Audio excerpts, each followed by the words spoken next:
Good morning बच्चों। मैं आज फिर आप सबों के बीच संख्या पद्धति का पार्ट 2 लेकर मौजूद हूँ। बच्चों, कल मैं संख्या पद्धति के पार्ट 1 पर चर्चा किया था, जिसमें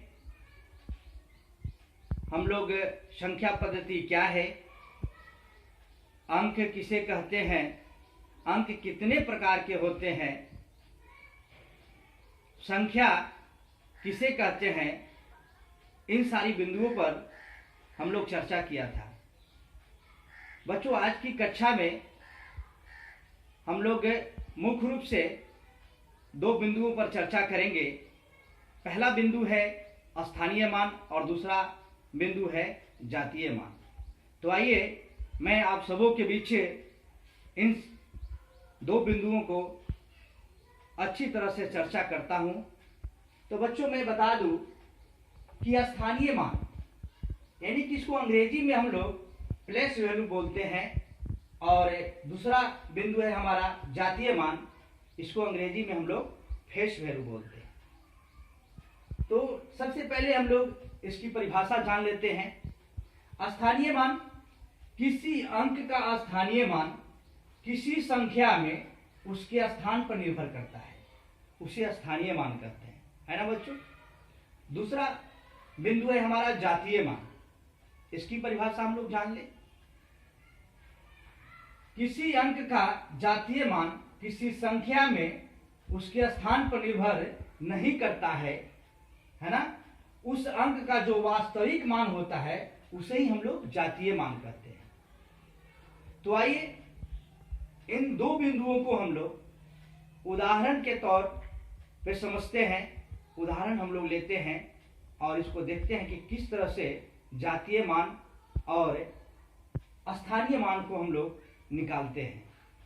तो आइए हम आपको समझाने का प्रयास करते हैं।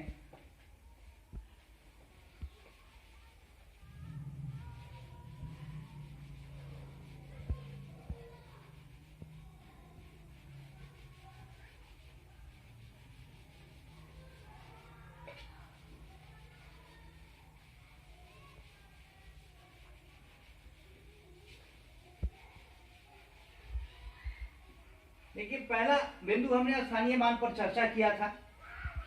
अब इस बिंदु को उदाहरण से समझने का प्रयास करते हैं। बच्चों, अगर कोई कहता है कि स्थानीय मान निकालिए, तो किसका निकालिएगा स्थानीय मान? तो उदाहरण के तौर पर हम लेते हैं, एक संख्या लेते हैं 242। अब कोई कह देगा कि 4 का स्थानीय मान निकालिए। तो हम लोग क्या करते हैं कि 4 का स्थानीय मान निकालने के लिए, है ना, तो हम लोग देखते हैं कि 4 किस स्थान पे है। इकाई, दहाई, यानी कि 4 जो है, दहाई यानी कि 10वें स्थान पे है, दहाई के स्थान पे है ना। तो आइए 4 में हम लोग दहाई यानी 10 से गुना कर देंगे, और 10 का टेबल 4 बार यानी कि 10 के पढ़ा 4 बार पढ़ेंगे तो यह 40 हो गया। तो यही हमारा जो है स्थानीय मान हुआ, है ना बच्चों।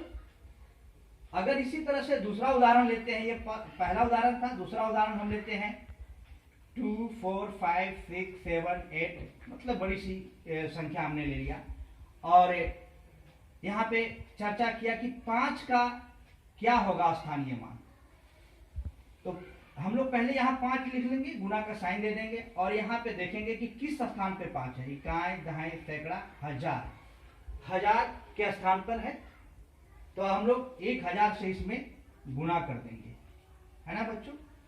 तो गुना करने के बाद जो आएगा वो हमारा इसका स्थानीय मान हो गया, यानी कि 5000 इसका स्थानीय मान हो गया। किसका?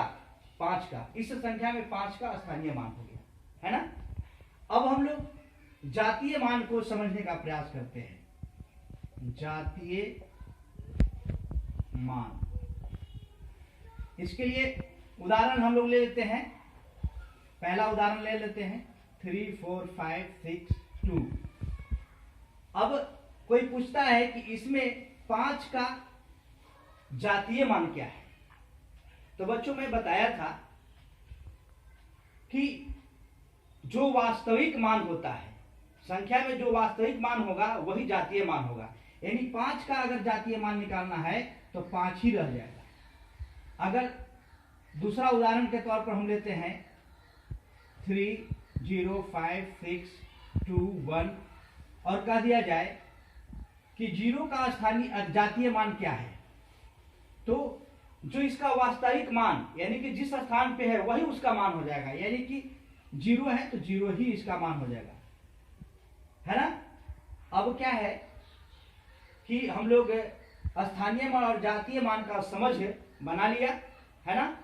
तो आप लोगों को आज मैं कुछ उदाहरण के तौर पे आपको घर से बनाने के लिए गृह कार्य दे रहा हूं।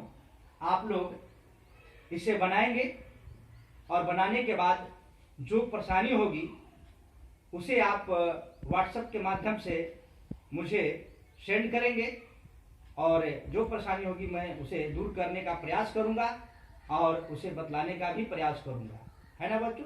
तो आइए कुछ हम लोग गृह कार्य के रूप में लेते हैं।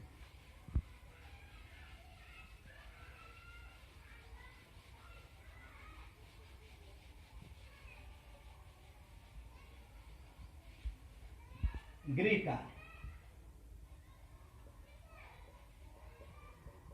यानी कि अंग्रेजी में इसको होमवर्क बोलते हैं। पहला में आपको स्थानीय मान निकालना है, स्थानीय मान निकालना है। पहला क्वेश्चन में 2 3 4 5 6 7, इसमें आप लोग 6 का स्थानीय मान निकालेंगे। दूसरा क्वेश्चन है 4 0 2 3 1, इसमें आप लोग 0 का स्थानीय मान निकालेंगे। तीसरा क्वेश्चन के रूप में आप लोग को दे रहा हूं 5 7 8 9 6 4, इसमें आप 8 का स्थानीय मान निकालेंगे। और जातीय मान निकालने के लिए मैं उदाहरण के तौर पे आप लोग को दे रहा हूं यहां पे गृह कार्य में।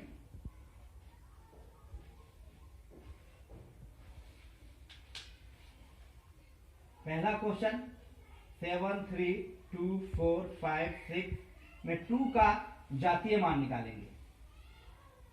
दूसरा क्वेश्चन है आपका